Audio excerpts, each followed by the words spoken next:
We are live! Jimmy D and the Wolf. Howdy. How's it going? Going great, man. So what were you just saying before we got on? I'm a little upset with you because you enjoyed my favorite meal. Yeah. I just floundered myself on sushi minutes ago. Our local sushi restaurant across the street from my house. It's amazing. It actually blows my mind how much like really great food is in this little bitty town. We have like great Japanese restaurants and a ton. We have an unnatural amount of good Mexican food here. For a town of 12,000 people, I think there's like 7 Mexican restaurants, and they're all good. We've got some great Chinese places. But yeah, that's it's been a great day. Spring's in the air. Well, the next time I come up there, we have to go there. I've been there probably 6, 7, 8 times. I've never gone there. Yeah, we usually do Bob Evans. We do. Well, most recently. Yeah. Or Fishes or Henkel's. It's hard to get those places, man. They're solid too. Yeah. But yeah, I'm excited, man. They're in April, the governor is opening Seth is on. Seth said he's making him hungry. Yeah, right. Hey, Seth. But in April 5th, I think we're opening all the way back up to full capacity and for the clubs in Indiana. So I'm stoked about that. Nice. Yeah, get back to playing a lot of music. Okay, today is a new trend for Jimmy D and the Wolf podcast. We actually have a subject that we have predetermined that we're going to talk about, and I think we're going to try to do this more rather than just. Well, we winged it for a whole year. Yeah, so it's time to start getting into so people know what to expect and maybe want to tune in. We're also going to try to get more guests. And if you're watching us either live or on the channel, give us a comment, give us a rating, hopefully positive. That always helps us. Michael Stucker is on. How's it going? Doug, what's going on, buddy? So put him on the. So today, I thought we would talk about an article came across my computer about TAAS or TAAS. I don't know how you pronounce it, but transportation as a service. It's also called mobility as a service. It's also MAAS. And hey, James, Tennessee is representing. Glad to see you on here. James Adams is on here. Thank you. I love it. Yay, Tennessee, absolutely. I'm in Nashville now. So anyway, transportation as a service, it's going to be very disruptive. Basically, Uber and Lyft is an example of that. Even Grubhub and Uber Eats, and that's another example of it. Subscriptions and the trends now, especially for younger millennials. Let's see, I have a statistic here. In 1983, more than 50% of teenagers had a driver's license by the age of 16. In 2016, only 25% of teenagers had a license. Wow. These young people are using TAAS to hang out with friends, go to restaurants, and visit their favorite shops. And it goes along with the whole trend. Michael says he's going good, missing home. Where are you at, Michael? Do you know where Michael is? He's in Alabama. Okay. All right. He's in Alabama, missing Madison, I believe. Anyway, so, the trend is subscriptions. In fact, they're talking about, that is significant. And they're talking about how the trends are, subscriptions. They're even saying clothing can be subscribed to. You don't even have to buy clothing. People are not going to own things. And just see how it's happened already. I mean, while subscriptions, we used to be able to buy a computer program and now younger generations are getting lazy. Could be. But subscriptions is becoming a real thing. In fact, if you want to buy software even, or it's a very common thing that you pay as you go, and it kind of goes with the trends. And so there are four main I guess, what would you say, trends or movements, macro trends they call them, that is pushing this. And it's called, and then according to this article that I have in front of me, environmental is one, because it should reduce the carbon emissions. Connectivity, because we have all this connectivity. I mean, connectivity was, think of disruptive Uber and even Airbnb, how that's disrupting. Do you know that taxi medallions, when I used to live in New York, they had capped the number of medallions, and to have a taxi, you had to have that medallion on the hood, and that medallion was traded. People would use that for equity to buy a house, make a loan on. I think a medallion was worth $80,000, $100,000, because there were only so many that could be issued. There were only 13,000, I think, in the 5 boroughs. And so if you had a medallion, that was worth a lot of money. And now, yeah, you can have everything delivered, Michael says. Now those medallions, people have lost a lot of money because they relied on that. That was something that was solid. That was like a bar of gold, or bars of gold. And suddenly Uber came in, disrupted it, and Uber and Lyft, and greatly disrupted it. So this is going to be very disruptive. And I've heard that Elon Musk has mentioned, you buy one of his cars, he's a really forward thinker, Tesla. And when they become self-driving, you can buy the car and then turn it on so that it's receptive. And while you're in your house or sleeping or whatever, it can be out there making money doing, ride sharing for other people, because you don't have to have anyone driving it. And the thing about it is, James says, I wonder how accelerated the trend will be once mass task becomes even more autonomous through progress with artificial intelligence, smarter drones, self-driving vehicles, etc. Absolutely. And in fact, Goldman Sachs, no, they've had trends. I think Google had a trend for self-driving vehicles, but there were an accident. It wasn't, people said, hey, we're not ready for this. But Goldman Sachs has predicted that we will have self-driving vehicles within 2 years. See if I can find the actual reference. So it's in this article, but I know that within 2 years, they say Goldman Sachs says it's going to be a thing. So here it is. In just 1 to 2 years, Goldman Sachs expects the first semi-autonomous car. Probably have to have someone behind the wheel. You can't have no one there, but you could probably not be paying attention. Supposedly, you can have a Tesla, and I've seen people posting videos where they're napping or whatever, and the car drives itself. That would be a dream come true for me if I could nap on my way to Nashville. Steve says you miss a payment, and the Tesla drives itself back to the dealership. That's the comment of the day. I love that.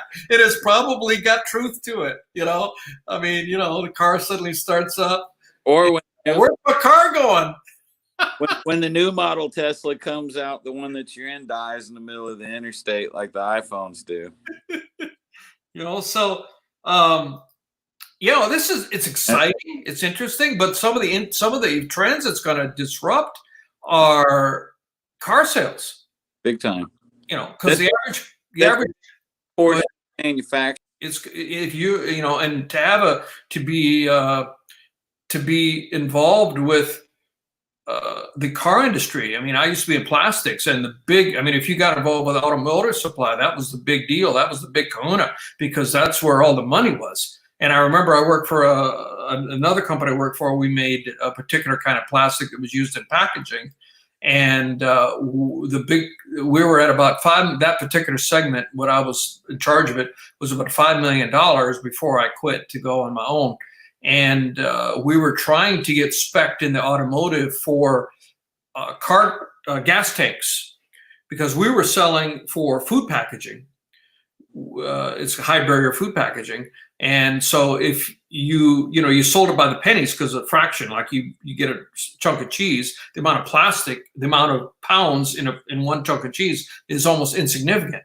But in one car, there were like 20 pounds of plastic to make that tank. And they got spec'd in that. And I talked to somebody who was with the company that I left like 5-6 years later, and the company had gone from 5 million in sales to 70 million. Anyway, the point being, automotive is king. Well, it may change because, you know, the average car that we own, it only use it like 5% of the time. And if so, that means that if you just do the math, roughly speaking, we could sell, you know, 1/20th the amount of cars. That will decimate that industry. Yes, it would. I mean, I'm not predicting that, but I mean, that's the potential. That's the potential. And another thing that could change radically is you ever go downtown or in a big town like Nashville, there's a lot of parking garages. You don't need parking. If you just get a ride share app and you step out on the curb to go where you're going, you know, whether it's automated or with someone in it, doesn't matter. Same thing. How many people can one car serve? I mean, that's the real question through the course of a day. But it opens Pandora's box too, because there's, like any other innovation, there's always something that think about, they go, oh, well, that's unfortunate. And the first thing that pops into my mind is like criminals. Oh yeah. Yeah, every innovation, and you got to stay one step ahead of the ones that want to use it for nefarious means, no doubt about it. Yeah, I mean, if they want to ship drugs or whatever, then nobody has to be in the car anymore. Yeah. It'll open up a whole new can of worms, no doubt about it. I mean, it's a major thing. So anyway, it's fascinating, rapidly moving, and anyone who says this can't happen or won't disrupt has not been paying attention. Look at how things have disrupted. Look how social media has disrupted. How phones. How many things I saw a post that listed all the things that our phones replaced. And you know, I distinctly remember Matt telling me, you know, you're not going to have a calculator in your pocket. I had one math teacher in particular that used to say that like every day at school. You have to learn how to work out these math problems because you're not going to have a calculator in your pocket. And it's like, I have a calculator with me 24/7 now. Sure. And so many other things. This phone, I mean, a guitar tuner is a guitar player. I just pull it out and there's an app, tune my guitar. I mean, decimal meter. I'm at a gig and I want to know how loud it is. I think it's kind of loud. I can tune. I mean, just, it's endless. dB meter's great. dB meter is great. You know, so situation, you be like, hey, you're too loud. No, I'm not. And you're like, here it is. Yes. In fact, you're causing people to lose hearing. So other than saving many people, I'm reading from the article, many people choose TAAS to get more free time. Like you said, between you and me where we live, it's about 4 hours. Mm-hmm. And if I could nap or write songs or read a book, or I'd love that. Yeah. That's 8 hours that I can be productive. Yeah. They said the average, during your commute, you can spend time learning a language, reading a book, enjoying your favorite hobby. I mean, whichever. Napping if you want. In 2018, the average American spent 225 hours commuting. To put this in perspective, it only takes 480 hours to learn Spanish. So 45 hours to drive. Well, okay. So in 2 years, roughly, you just taking that time and using it, you could learn Spanish. You could be fluent in Spanish just because you had a car that would do this. So, and they talked about dealerships, and the first automotive dealership in the U.S. was opened in 1898. Think about that. That's a long time ago. I mean, I didn't even think there were the cars weren't a real thing. There were still horse and buggies that even until the 20s was common. They used horses in World War I, I know. Right. So, I mean, automated conveyance was not a very ubiquitous thing, not very common, but the first auto dealership. And most states require that it's law that you can't buy a car directly from the company. And so that's why dealerships have a place. Well, I mean, another thing that's going to go away is dealerships. They're saying that the new model may be like Tesla will have this horde of vehicles and then just set them out to be used for TAAS or MAS or however. I don't even know how it's pronounced. I may be mispronouncing it. TAAS, MAS. You can count on with Elon Musk too, is he'll make those cars attainable for everybody. Absolutely. They won't be like $80,000 cars. It'll be like buying a Toyota Camry or something. Yeah. So they're saying eventually the TAAS industry will become a $8 trillion marketplace as it expands into drone delivery, freight distribution, food delivery, and personal transport. In fact, I've heard about this. I mean, a truck driver, over the road truck driver, that's an endangered job. That's a classic. Even if the truck can't maneuver and back up to the dock, if you're over the road trucker and you have a holding area where the automation will bring it in and park it, and then you have like the last mile. Amazon talks about that last mile to get stuff delivered. If you brought it into a holding area and then an actual driver got in and backed it up, that would eliminate 98% of the time. James says it would be great if people could be productive with positive wellness things, but it's likely people would save that time to spend it working more. True. Americans, we are workaholics, no doubt about that. It's hard, you'd have to have that mindset and use it properly. And car sales are already dropped. You know that in 2020, global vehicle sales dropped by 22%. That's fallen off a cliff. Now, that was partially because of COVID, but even 2019 fell by 4%. Well, I wonder how much of that is because they're making the cars better. Could be, but the 2019 drop in sales was the first time in a decade since we had a recession in 2008 that we had a drop in auto sales, car units. So a lot of the younger people just aren't as material too. They don't care if they have new cars. Exactly. It's a radical change. It's like the millennials and Generation Zers are more about experiences, and that's healthy. I believe I support that. It's healthy. Material things don't make you. It's what you become and how you make other people feel and how you feel. I'm on board with that.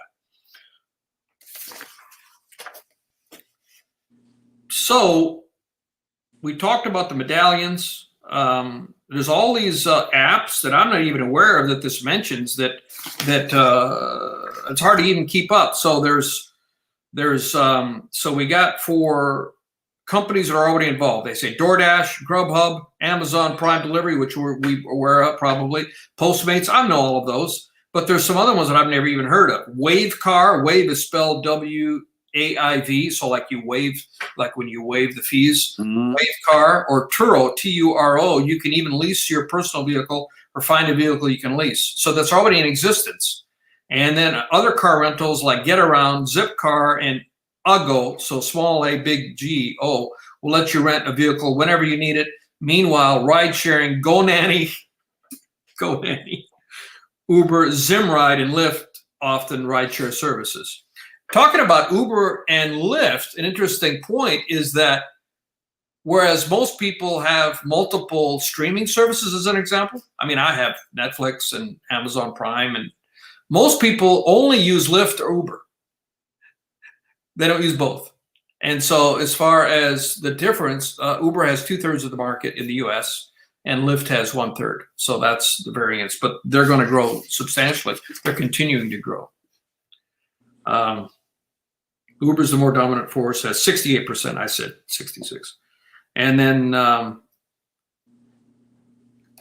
but there's even a bigger disruptor that we haven't even talked about. Can you imagine what it would be? What is it? This is really Jetson stuff. It's this company. I'd never heard of this till I read this article.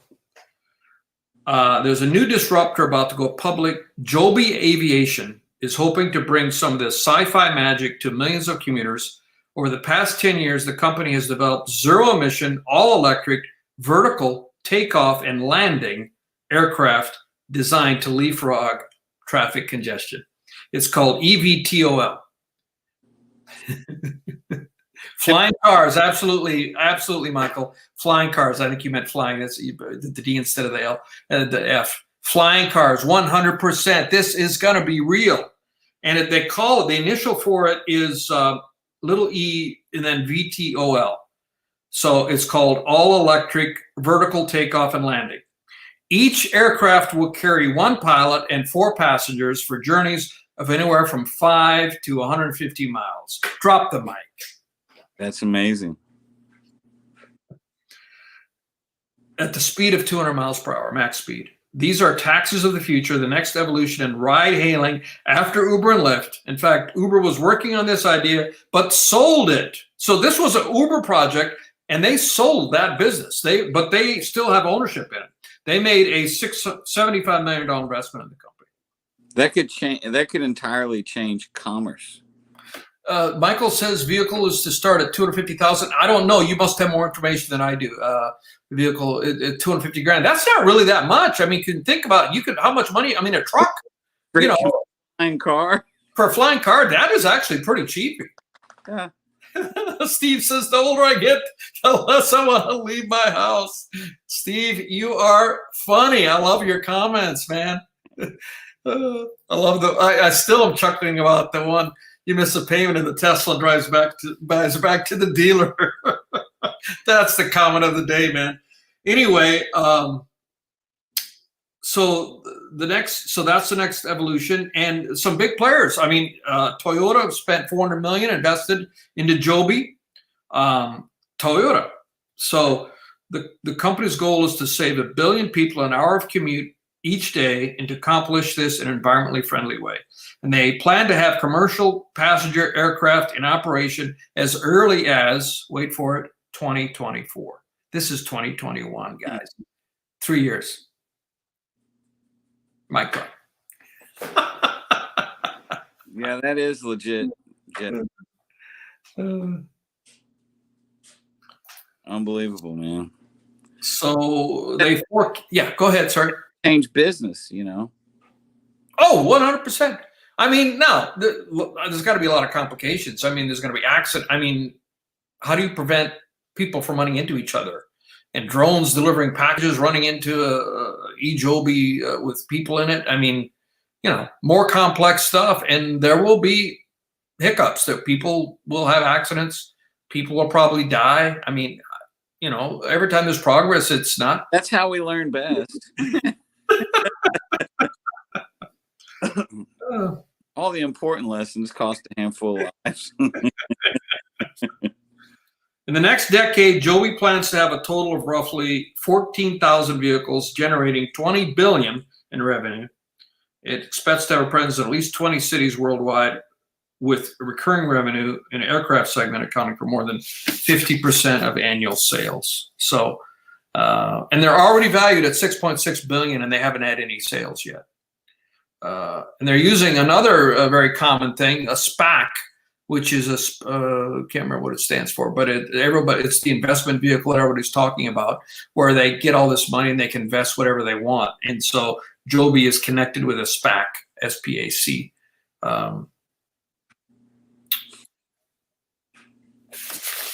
That's all. That's the end of the article. I've covered all the points that I had. Be a great company to buy into. Yeah, this is an investing article talking about, you know, which companies to invest in. You know, trial and error many times. Yeah, Michael, exactly. Wow, that's a lot to chew on, man.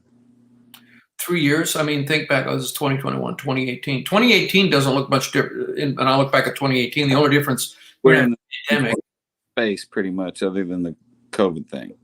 Yeah, but if you got flying cars in 2024, that's 3 years from now. Yeah, you know, the first place that my mind went to is brilliant, business-minded people can compete on a whole nother level if they have access to things like that. Ideas begin to happen and manifest almost immediately.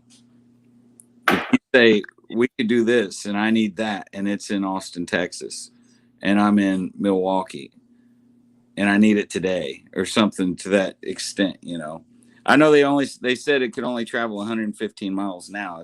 Am I correct? 200, up to 200. Did I say, yeah, 200 miles an hour. And soon it can go, you know, hundreds of miles, or they'll have pit stops or whatever. Oh, sorry. 200 miles an hour for up to 150 miles. For 200 miles an hour up to 150 miles. So it'll probably start to look like the Musk thing where they have charging stations everywhere. Yeah, it's all electrical. That's the E part of it. I can't believe how many of those freaking charging stations there are. The Tesla stations, there's more of them than you would think. There's like 3 or 4 in Louisville. Really? I've never seen one myself. Yeah, I haven't either. I mean, I saw them in San Francisco when I was there earlier this year, but my son asked me because he was talking about Tesla cars, and he said, well, that would suck because you'd have to go a really, really long way to charge your car. And I Googled it, and I couldn't believe it, dude. I mean, there's like a bunch of them in Louisville, there's a bunch of them in Cincinnati, a bunch of them in Indy. I mean, he's laid the groundwork for it. He's thought his way through it. They're more prominent than people realize already.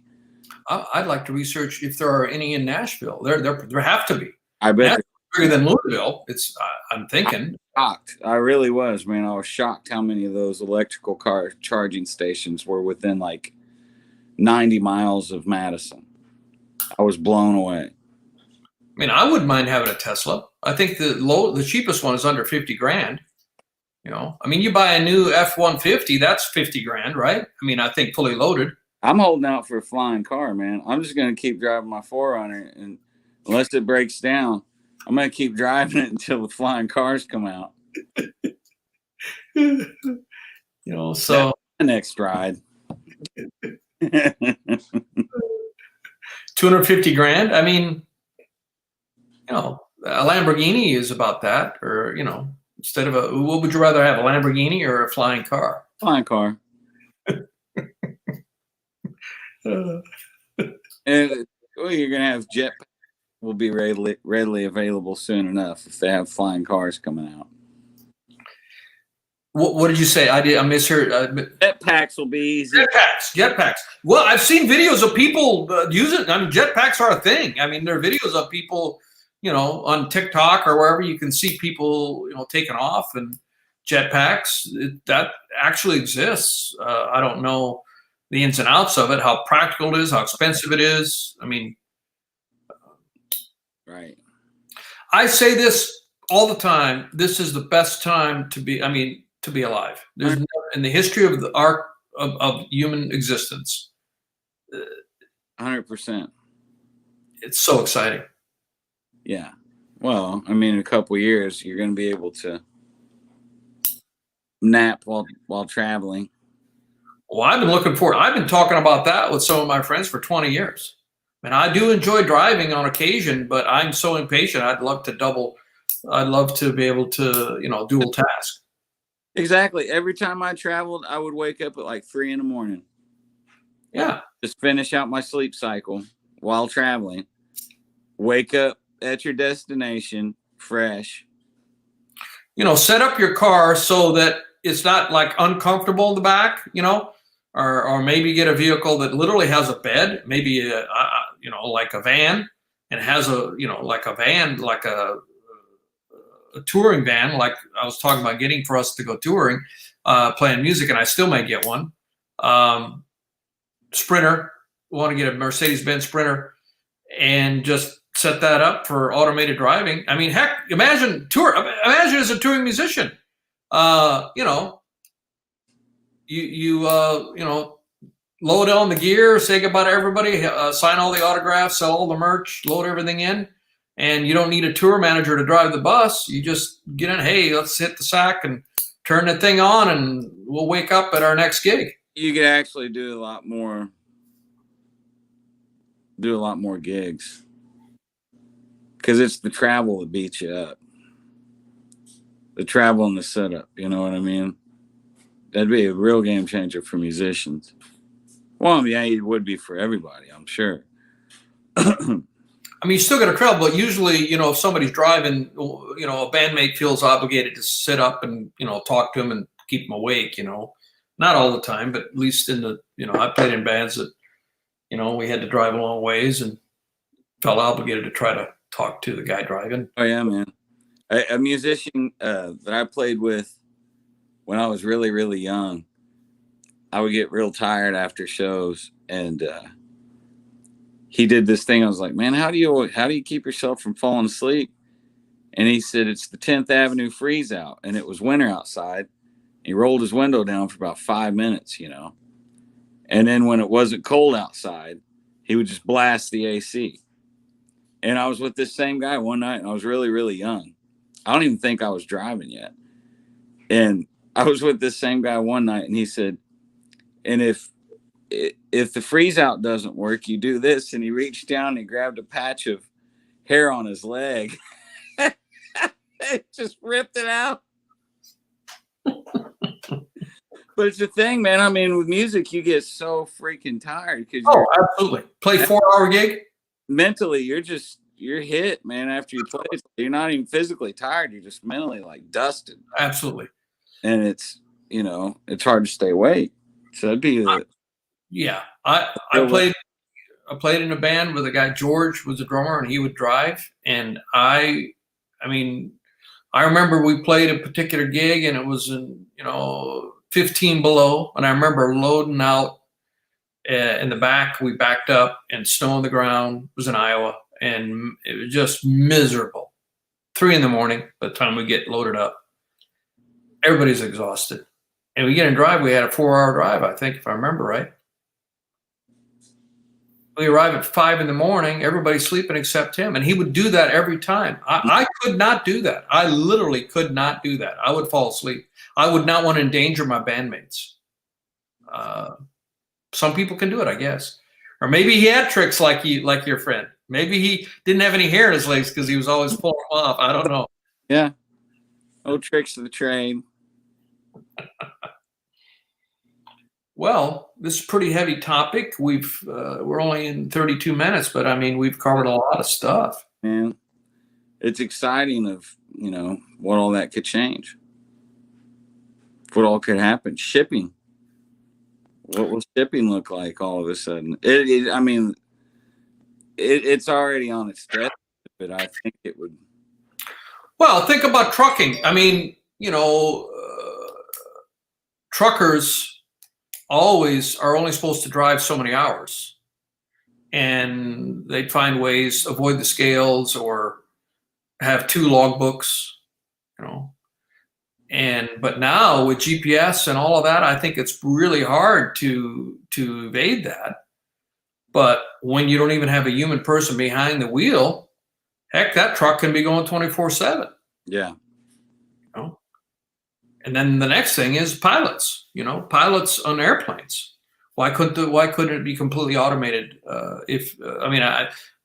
Flying a plane is a bit more complicated, but eventually the technology would come up where it's completely automated takeoff and landing, right? And flying. They already have autopilot when you get up there. Yeah, flying's easy, man. It's taking off and landing. Yeah, you had your first rush. Yeah, San Francisco. Anybody could fly. I wouldn't dare try to take off or land a plane, but anybody. I think the takeoff also, it's the landing that is the toughest.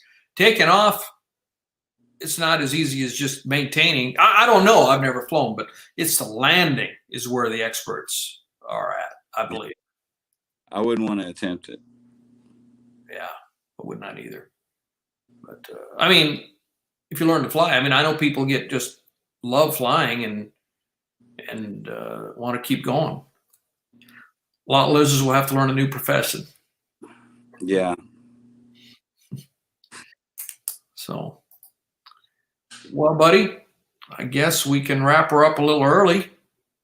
Unless you got some more words of wisdom. No, man, I'm ready to go look at stocks and electric cars. And eJoby. See if we can buy some stock in eJoby. Or is it just Joby? Joby. Sorry, Joby. Joby Aviation. We should start a flying car trucking company. Yeah. Uber Eats from Midwestern destinations. Hey, it could work. It's going to be a game changer, man. That's amazing. All right. Well, this is Jimi D and the Wolf, and we are wrapping up our podcast, Playing Through the Changes of Life. thank you for being with us and hearing what we have to say. Hope we served you in some way. If you enjoyed our content, please make a comment and maybe even tell other people about us. Give us a positive review. And we're every Tuesday night until Jimmy changes it. How many more weeks before you think you're going to have to change it? I'm not sure, man. They're saying that Indiana is going to open all the way back up like April 5th. Thanks. Capacity at restaurants and venues. So I'd imagine probably another couple weeks. But we will pick another day and stick, time and day and stick with that probably in the evening. So thank you very much. We appreciate you and have a great week. Always a pleasure.